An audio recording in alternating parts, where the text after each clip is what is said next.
Good evening there, everybody. What is happening? Hopefully, you all are having a wonderful day today. So, when it comes down to it, I thought, of course, that I would talk about this little video that I thought would be very particularly interesting.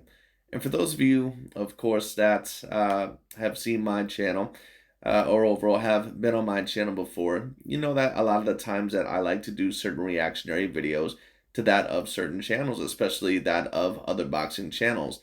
Now, every once in a while, I also will talk about that of another sport, whether it be that of an MMA channel or a tennis channel or, something like that of a sort, an NFL football channel, whatever it may be.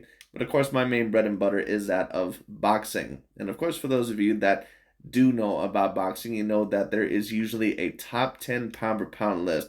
Well, the video that I'm about to review today is by the boxing channel named CHAMPSIDE. And I've seen this video that I thought was very particularly interesting. I don't usually tend to review CHAMPSIDE quite as often because I don't think there's much to be taken away in terms of analyzing his videos. He is a part of the LDBC in new media, so we all know, mainly what his main objective is going to be. Just is what it is. Anyways, CHAMPSIDE is going to talk about Mr. Jaron Ennis, who of course had a very good performance over, I believe, the Venezuelan fighter, the welterweight contender Romain Villa, I believe was his name. The guy coming off of two upset victories, one over the somewhat talented American prospect Rashidi Ellis. Jaron Ennis, of course, was able to pretty much beat Romain Villa from pillar to post, and he was able to show a lot of great wrinkles in his game. Now, once again, the two nitpicks that I have with that of Jaron Ennis, and I do believe that he is a great talent. If you've seen my fight review of his most recent fight between himself and Romain Villa, I said that in my view, he has the potential to be more talented than that of Errol Spence Jr. and Terrence Bud Crawford. As I said, I think that he has a better chin and a tighter defense than Terrence Bud Crawford. I think that he has quicker feet and better head movement than Errol Spence Jr.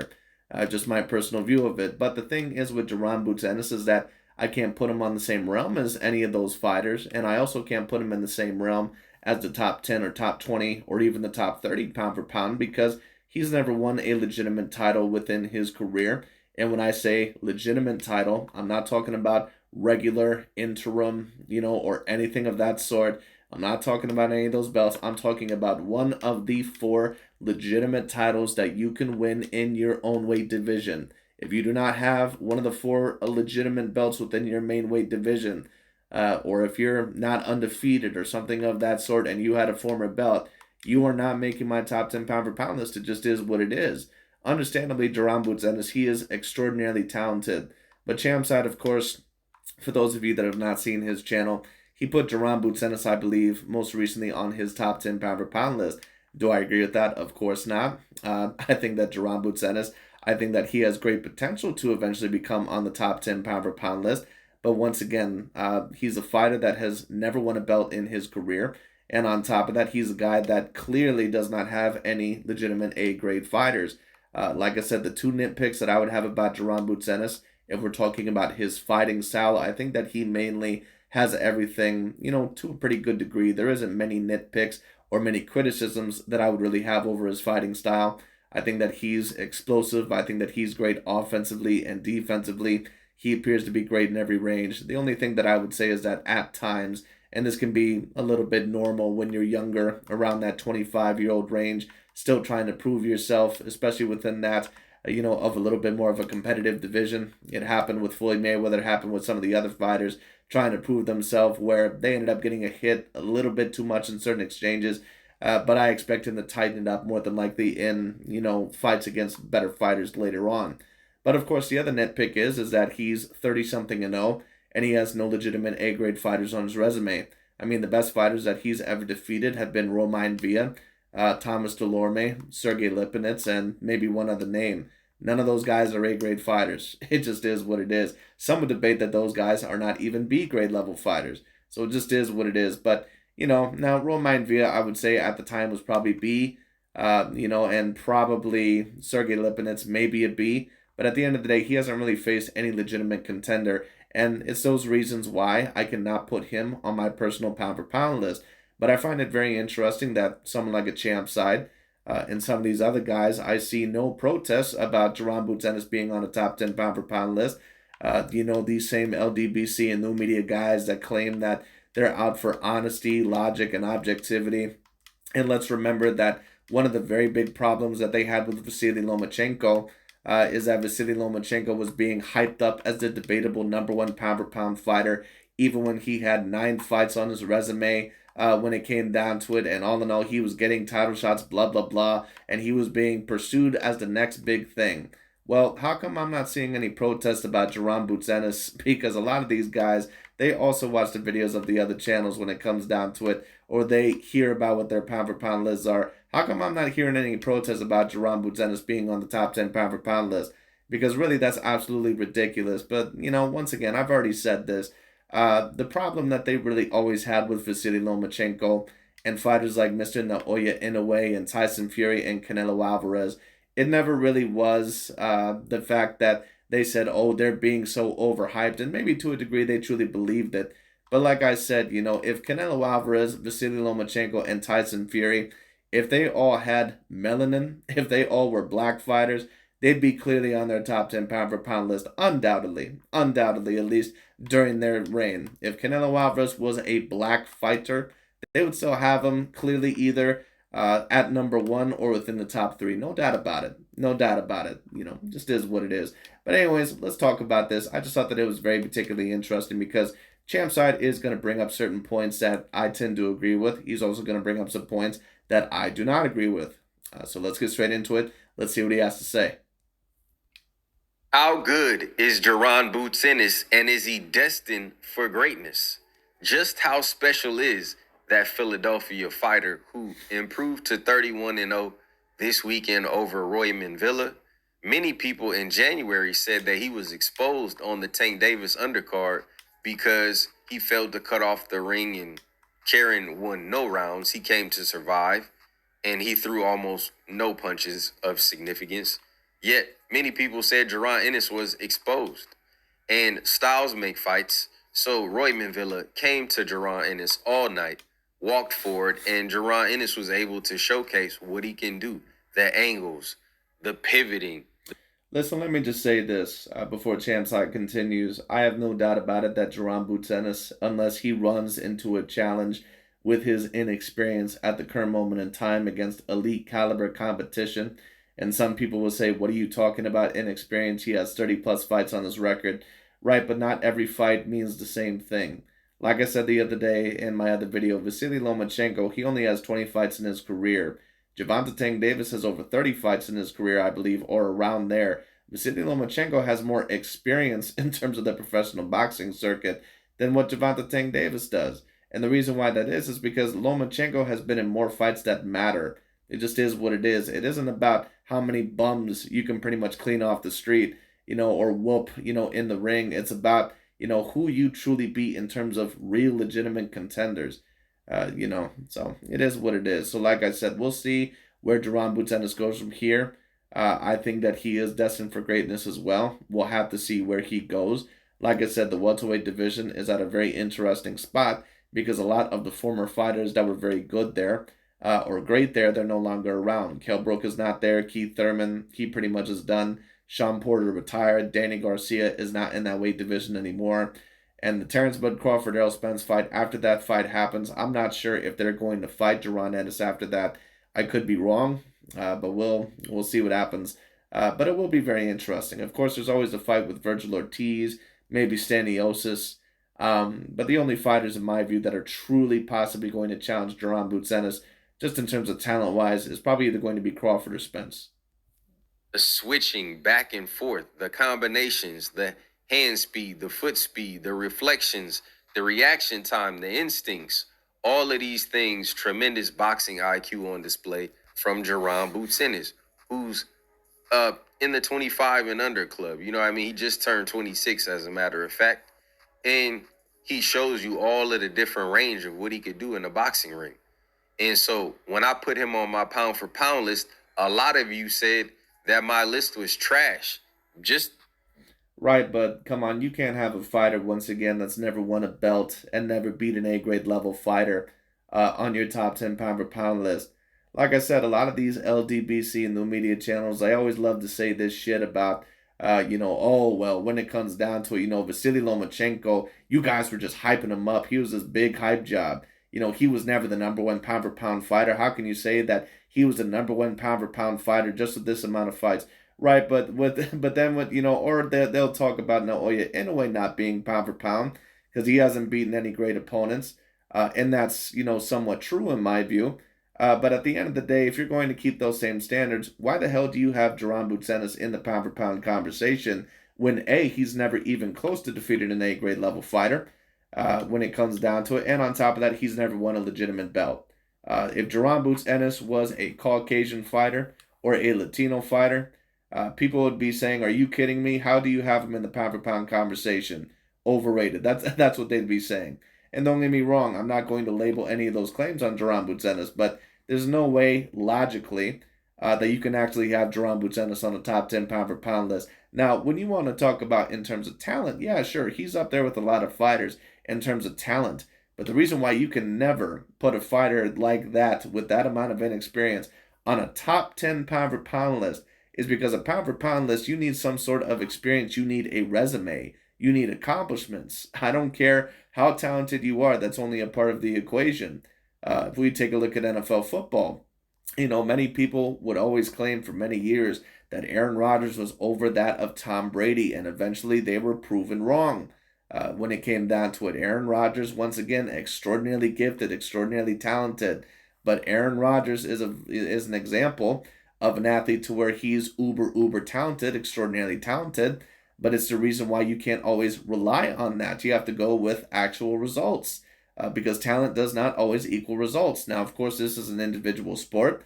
It's a little bit different, but at the end of the day, talent does not always translate to greatness. Take a look at Adrian Broner and Zab Judah. Very physically gifted. They looked like they had the goods. And then as soon as they really got into the ring with a true life challenge, they ended up pretty much getting their ass kicked. It just is what it is. That's why you can never put a fighter like Jaron Ennis on a top 10 pound for pound list. Because what if he gets in the ring with someone like a Danny Garcia? What if he gets in the ring with someone like a Keith Thurman and he gets completely whooped? Now, I'm not saying that would happen, but you can't go off of something that is a hypothetical. And I've always said this, if your argument is a hypothetical, basically what you're admitting is that you don't have an argument at all. Because I had Jaron Ennis on there. Everyone else. And let's also take a look at the rest of this list. Jermell Charlo at number 1. I don't know what 8-ball he had that day when he put Jermell Charlo at number 1. But he must have been with some heavy drug dealer. I'll tell you that. Once again, I've already stated this. Jermell Charlo, if you have him within your top 10 pound for pound, I don't mind that when it comes down to it. But at the end of the day, he is not top 5. Certainly not top 5. Definitely not number 1. You would have to be fucking crazy. But of course, CHAMPSIDE is. So, it is what it is. Jermell Charlo, no. Way too limited as a fighter. Already has a multitude of losses. Once again, wasn't that another argument against Vasily Lomachenko that he can't be, this guy because he has a multitude of losses, but Jermell Charlo, he loses to a guy in Tony Harrison who's not even an A-grade level fighter and probably should have lost against Brian Castano. And, this guy apparently is top 3 pound for pound. Once again, the thing with the LDBC and new media is, and a big part of the reason why I like to review their channels as well as ESPN and others is because their true narratives, you can truly see it from a mile away. It's not that, it's not overall this bullshit of, we're here to, tear down the narratives. No, what they're there to do is tear down certain fighters that they don't want to be hyped up. But they'll hype up the fighters that they like as much as they want to by any means necessary. As for the other parts of this list, I don't mind having Errol Spence or Terrence Bud Crawford that high. Devin Haney is a little bit too high in my view. Shakur Stevenson as well. Javonta would not even be on my top 10 pound for pound list, but I can maybe understand him being in the bottom 5. Stephon Fulton also is not within my top 10. Dimitri Bivol and Artur Beterbiev are, and Jaron Ennis being there. Once again, he must have been smoking another 8-ball. I don't know logically how you can put them there. But once again, it's very interesting. Terrence Bud Crawford, for example, if we're actually going to compare it, a lot of these guys, they don't have the Japanese monster, Mr. Naoya Inoue. They don't have him on the top 10 pound for pound list. When really, actually, when you talk about it, in a way, in terms of Bud Crawford's career, they're pretty much exactly comparable. Now, don't get me wrong. I'm not saying that maybe Inoue is as gifted as what Terrence Bud Crawford is, but Inoue is also a very gifted fighter, and who knows, he may eventually be a more talented fighter than Terrence Bud Crawford, if that is what is meant to be in the Stephon Fulton fight. Who knows? He might completely fold over Stephon Fulton. I don't personally predict that that's going to happen in terms of at least Naoya Inoue folding him over, but you just never know. So on my list is a champion, right? For the most part, unified, undisputed champions. There's like one loss on my whole list out of 10 fighters, and the loss has been avenged. Yet, people said my Right, so the one that you have at number one pound for pound is the one who lost to a B grade level fighter, if not a C grade level fighter. Come on, man. Are you serious? Now, he also does not have Tyson Fury nor Canelo or Usyk on here, but to be fair, CHAMPSIDE does put a rule to where he believes that people who have been within the controversy of PED usage, he does not put them there. And of course, Canelo at one point in time, he was caught on PEDs, undoubtedly, right before the Gennady Golovkin rematch. And Tyson Fury, he had the debatable controversy with them as well. So I really don't mind that rule. I certainly respect that rule a lot more than putting them on the pound for pound list, but never putting them number one because you don't like them and you just never want to put them there. So you use the steroids as an excuse. Once again, the steroids, in my view, you can use that. I understand it. I've never really, been a big fan of the excuse because I think most of these athletes and most of these fighters are on steroids anyway. The majority of these athletes are on something. You just don't hear about it because it's very well hid. It is what it is. But anyway. list was so trash. But once again, interesting that Usyk is not on here as well. You see fighters like Stephon Fulton, Gervonta Tank Davis, Devin Haney, Shakur Stevenson. No Usyk on here. No Inoue. None of those fighters. Isn't that interesting? Because I believe that Jaron Ennis is one of the 10 best fighters in the world right now. Okay, so you're telling me that you want to see him fight Errol Spence or Terrence Crawford for you to give him that credit. But you sit here and you put guys like Monster Inoue on the pound for pound list, number one for beating who? Paul Butler? Can you? Well, I agree with you on that, but if you're going to go by those standards, why the fuck do you have Jaron Boots Ennis on the pound for pound list? So you're complaining about Mr. Naoya Inoue, the Japanese monster, being the overall number one pound for pound fighter on some people's list because he has not fought elite caliber competition, at least to the same degree that you sound fit. And I agree with that to a certain degree. I don't think Inoue has ever fought a fighter that, in my view, has ever really expressed his same talents. That's why this Fulton fight is going to be so interesting because he is finally going to be in the ring with a fighter that is going to be a 50-50 level fight. But Jaron Boots Ennis, it's like you can't bitch about that and then put a guy that has never been in the ring, even with a champion, when it comes down to it, at least one that held a belt. He's never won a belt in his career and put him on the top 10 pound for pound list. That just doesn't even make any sense. Imagine if Jaron Ennis had Paul Butler in his weight class. How about Yokushin Shukatako? How about Yoshimitsu Nagasaki Nukatani? You see what I'm saying? So we don't really know any of these guys that he's fighting, yet he gets more credit. And then Jaron Ennis has to sit by and wait on an opportunity. Just because you get an opportunity first, does that mean that you're better than others? If you win a belt overall over the other fighter, then yes, you have to be considered better. This bullshit that the LDBC and new media use about, oh, well, we have to put these fighters on the list because, they're being blackballed and all sort of bullshit when it comes down to it. So, so what you're saying is that, I believe that Staniosis, I believe that, him and Virgil Ortiz, I believe that they deserve to be on my top 10 pound for pound list. They're just not getting an opportunity because Terrence Bud Crawford and Errol Spence, they're the only ones, in that weight division that have belts. And Virgil Ortiz has called out Terrence Bud Crawford. So I'm going to put Virgil Ortiz within my top 10 pound for pound list. That's just retarded. Like, you can't do that. Are y'all sure that guys like Teofimo Lopez are better than Jaron Ennis? because Right, but you can't make a list once again off of who's completely better. You have to mix in everything. If we're going off of better, when it comes down to it, then all of a sudden we have to completely change the list, not just in boxing, but in any particular sport. That's why many of the Aaron Rodgers fanboys in the media, who were jerking him off, for so many years, they would always rank him as the number one quarterback, and then eventually even they had to acquiesce that he overall was not the greatest quarterback of his time because he would always underperform in those big games in the playoffs. T.O.'s been in championship fights, and he's held 3 belts.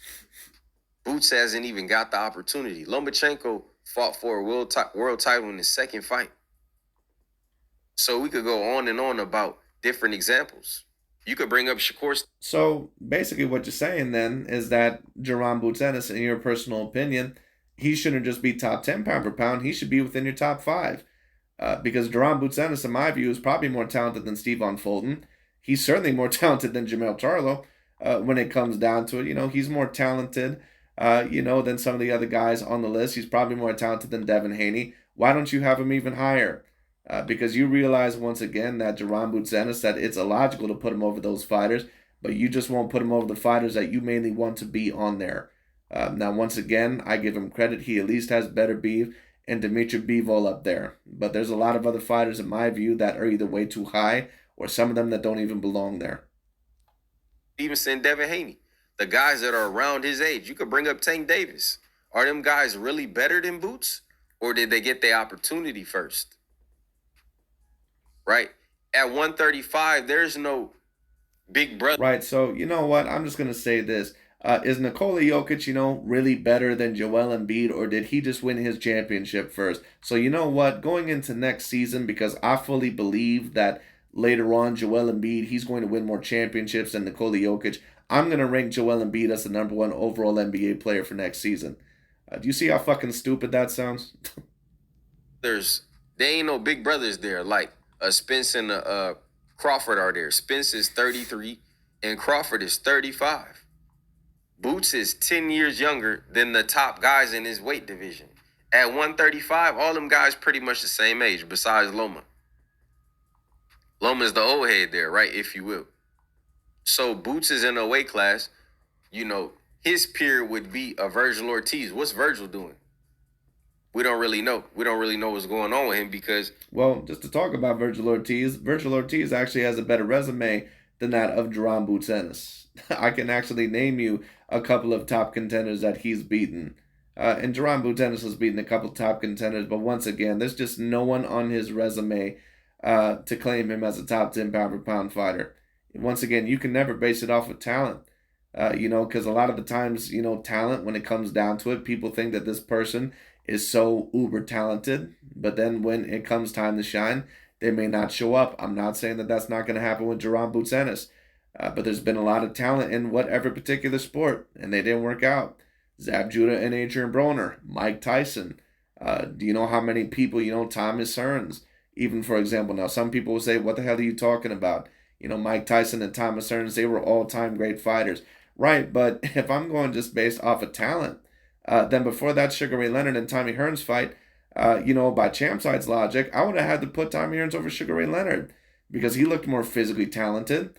They both had great boxing ability, but Tommy Hearns was stronger. When it came down to it, he was lengthier, he was bigger, and he had more knockouts. So, by that logic, Tommy Hearns should have been above Sugar Ray Leonard, but when they fought, Sugar Ray Leonard knocked him out. Once again, that's why you cannot put him above certain fighters that have already proved themselves. Just can't happen. He keeps having to pull out of fights. So not only is Jaron Ennis ahead of his time, but I believe he's that special. I believe that, yes, I could put him on my pound for pound list right now off of his skill set. Right, well then, basically what that means is that your pound for pound list is pretty much null and void from here on out. Basically what you've just said is that your pound for pound list really don't mean shit. And don't get me wrong, everyone has the right to their own pound per pound list, but if you put a fighter on your pound per pound list that has never won a belt, I immediately pretty much discount everything that you've said after that. I know pretty much not to take you seriously. That's just the way that I look at it. That would be basically like me putting a basketball player in the NBA, who has never won a championship as the number 1 overall player. ability, and his attributes. Right, everything his skills, his talent, his ability, all of the things that he possessed in his toolbox. Some of it he has shown already. Some of it has not been shown. And then I totally despise this whole thing about boxers getting hit. Certain boxers can get hit, like Inoue. That dude got his nose cracked, his eye cracked, bled all over the ring against the old Donaire. Yet no one says he get hit a lot in the analysis of his greatness. All they do is talk about how hard he hit. Well, look what he did to the other guy. No, he gets touched up a lot. Loma is another one. Chocolatito is another one. Y'all have had guys at the top of the list who get hit like left and right. And that Well, Lomachenko actually doesn't really get hit all that much in my view. It's just that at times because of his shorter arms and sometimes because more of his defensive approach to that of taller fighters, at times maybe his output is not quite enough. But Lomachenko, it is extraordinarily hard to hit him. Even in the Devin Haney fight, there was very few times that I can actually remember where Devin Haney landed a clear flush punch landed on Lomachenko, especially to the head. You know, he landed some good body shots, but to the face, and I'm not saying that some didn't land, of course, because Loma's face was a bit marked up, but, you know, at the end of the day, Loma definitely got his. as Bozy And definitely got more headshots over Devin Haney than vice versa. said, to take from great reward comes great risk. So if you take a great risk, you're going to get a great reward. That's what Jaron Ennis do. He go in there and he risk. Y'all get mad when fighters fight on the back foot and don't take any risk and initiate and engage. When Jaron Ennis do that and he do get hit, by the way, he was never hurt in that fight. He ate the shots, ate uppercuts. I'll say that Jaron Boots Ennis has a very good chin. He has a very good chin. This kid definitely is going to be very special. But like I said, it's just way too early to call him a top 10 pound for pound fighter. But like I said, you know, a lot of these guys, you know, they always love to bitch, moan, and complain about, oh, how can you compare Tyson Fury overall to that of Muhammad Ali? How can you say that Lomachenko is one of the best fighters of all time? How can you say overall that Canelo Alvarez is an all-time great fighter? You know, but then they put Jamel Charlo, who's never defeated, a clear A-grade fighter, other than that of Brian Castano. And some would debate that he's not even definitively A-grade. You know, they'll put Jamel Charlo within their top 3 pound for pound. You know, they say that Gervonta Tank Davis is top 5 pound for pound. They say that, you know, Deontay Wilder at one point in time was top 5 pound for pound. So once again, it's not overall that they're like, oh, well, we're here to stop, you know, the narratives. No, they're just there to push their own narratives. Once again, like I said, they're the pro-black version of old media. That's why they call themselves new media, because they're always trying to compete with that of old media. They're just basically a different side. Soon as he got hit too much, like in that third round, he made the adjustment. He didn't get hit too much after that. This dude seen the punches coming 3, 4, 5 seconds in advance. Right, but it's not that hard against a fighter like Romain Villa. No offense, but Romain Villa, he's pretty much another one of these Southern American fighters that, you know, he likes to pressure a lot, and that's pretty much the main game plan that he has. We all know what his main game plan is going to do, or what he's going to do. But can you do that against Terrence Crawford? Can you do that against Spence? Can you do that against other fighters? We'll see. I'm watching him. I'm like, the way he's putting up his guard, and he already know what you throwing. He already knew what was going to be thrown in that fight. So that's a testament to his instincts, you know, his boxing IQ, his radar, all of that. I just want to know, is it okay for me to have boots on my pound for pound now? Or are you going to tell me he got to fight, you know, Spence and Crawford when it took Spence and Crawford damn near 6 years to fight each other, right? Right, but come on, are we really going to use that excuse? You know, you can claim that all you want to, but at the end of the day, Crawford had work within other weight divisions and at least belts in certain fights that, yeah, in my opinion, not A grade, but at least had some sort of weight. Spence also had fights of other weight. Like, come on, let's not be, you know, stupid. But of course, it's hard with a lot of these guys. These guys have about 2 brain cells up there. Crawford was on the pound for pound list from beating guys like Ndango. To me, I believe Boots will beat a dude like Hey, I agree with you. I agree with you. Terrence Bud Crawford, he is pretty high for beating guys like that. I agree with you. Once again, that's why a lot of these guys, it's very interesting. They put Terrence Bud Crawford on their top 10 pound for pound list for defeating a lot of guys that are not clear A grade fighters. But in a way, apparently, no, he can't be in that same conversation. And I would say that Terrence Bud Crawford probably has the better resume, but it's not worlds apart. Dongo. Yeah, I know. I get it. Y'all want to see it. Well, tell them dudes to run it and sign up. Trust me, a lot of them guys, I ain't talking about really Spence and Crawford. Thurman, Ugas, I don't know if they run in the fight boots. Because they going to say, well, what did he offer? He's not a big star and he don't have no belts. So boots is where Crawford and Spence and Floyd and everybody, all the greats were at one time. Even Shakur, Devin, Tio, all them guys have got an opportunity before boots. Are they really? Right. So once again, just to make another comparison, for those of you that remember when Gennady Golovkin was an undefeated fighter, Gennady at one point in time was looked at as the king of the middleweight division, and not a lot of people wanted to fight him. At one point in time, Carl Frost was not interested in that fight. Sergio Martinez avoided his ass for a couple of years and got his ass kicked by Miguel Cotto because he did not want to fight Gennady Golovkin. Canelo Alvarez at one point in time, he was not too hot on fighting him either. He was kind of, I don't know if I want to say avoiding that fight for a couple of years, but he certainly was stretching it out. Certainly had to get more experience for that middleweight division. So does that mean that Gennady Golovkin would have been top 5 pound for pound for you 5 years ago? Now, certain people may say, Gennady may have not been talented enough for that, but Gennady could have potentially beat all those fighters. Certain fighters that were looked at as pound for pound. We all know that didn't happen. That much better than him, though? Think about that and answer that in the comments. All of his peers, a lot of his peers, same age, they've had an opportunity. He haven't had an opportunity yet. So let me know what y'all think, though, in the comments. Follow us on all social media. Subscribe to the channel. Comment below. It's the best. But anyways, that's pretty much about it for today. I just thought that I would talk about that. Very interesting. But that's pretty much about it for today. But do I have Jaron Ennis on my top 10 pound per pound? Absolutely not. And I had someone comment, I believe, on my video the other day when I was talking about Boots. They said, the pound for pound list is so subjective. Right, it's subjective to a degree, but at the end of the day, you have to have some sort of consistency. You can't have a fighter with no accomplishments whatsoever on your pound for pound list. And if you do, no offense, you probably shouldn't be doing rankings. It just is what it is. Anyways, that's really about it for today. Thank you so much for watching. We'll see where Mr. Jaron Ennis goes from here. I do believe that he is extraordinarily gifted. So we'll see where he goes. But anyways, that's pretty much about it for today. Thank you all so much for watching. I'll talk to you all later.